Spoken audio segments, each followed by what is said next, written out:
Modern day wars are weird as there are no clear losers and winners.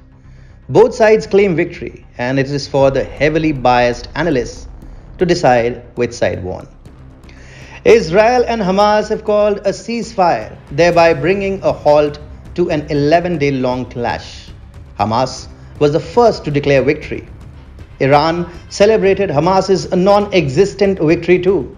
In Pakistan, they literally had a blast after Hamas's declaration. 7 Pakistanis immediately left for their heavenly abodes. Israel declared victory as well. Well, if we just do a numerical analysis of the clash, it becomes fairly clear as to which side won. There were over 250 dead on the Hamas side, while Israel suffered less than 10 casualties. There was a large-scale destruction on the Hamas side, while Israel remained rubble-free. Hence, it is very safe to assume that Israel won the war, and we have said that in our previous videos as well. But in this video, we are going to tell you, and in fact prove to you, that Hamas won as well. How can both the parties win in a single war, you may ask? The answer to it is that there were 2 wars going on.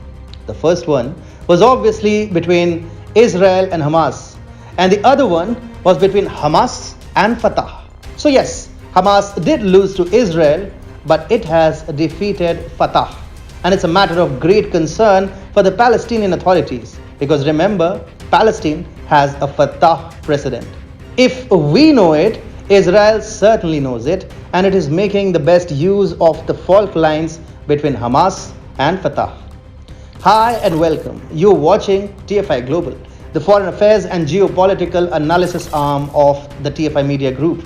And I'm your host, Atul Mishra. In this video, I'm going to tell you about the fault lines between Hamas and Fatah and how Israel plans on capitalizing upon them. Let's have a blast, but not like the Pakistanis. A physical brawl broke out on Sunday evening between pro-Hamas extremists and their Fatah rivals on the Temple Mount outside of the Al-Aqsa Mosque. The clashes have brought to light the very palpable sense of aversion and disgust which both Hamas and Fatah supporters harbor for each other.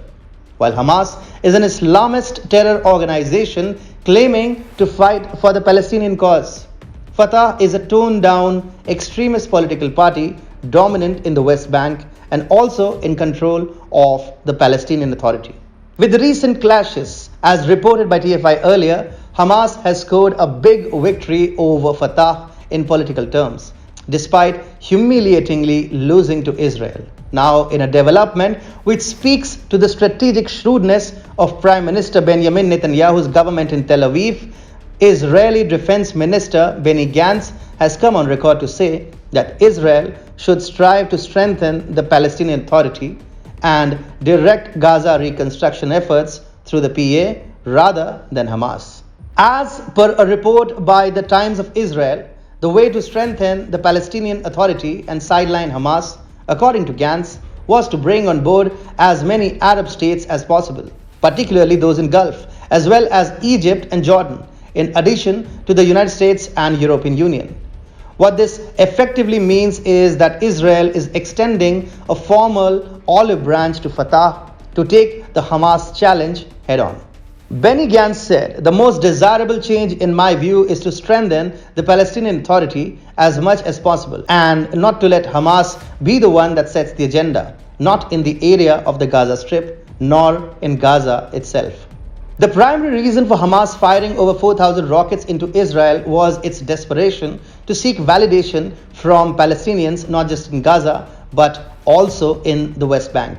Its primary motive was to be perceived as the manual carrier of Palestinian resistance to Israeli occupation, and it has accomplished just that. Support for Hamas in the West Bank and East Jerusalem too is on the rise. As such, Fatah and its leader Mahmoud Abbas are faced with the prospect of losing their political clout over the West Bank.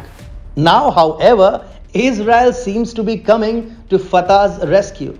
Between Hamas and Fatah, the latter is the lesser evil. It is not an outright terror organization and is more of an extremist political force.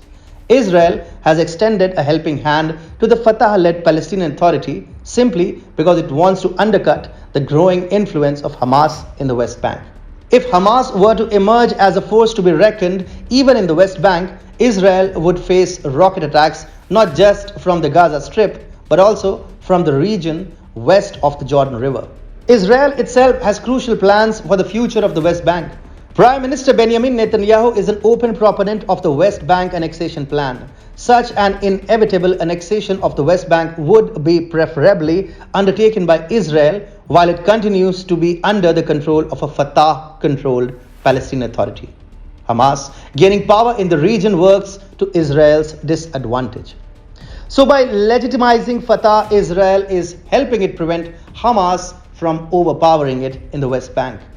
Mahmoud Abbas is not going anywhere in the foreseeable future unless a Palestinian civil war breaks out. Therefore, Israel knows that Fatah remains the dominant force in the West Bank.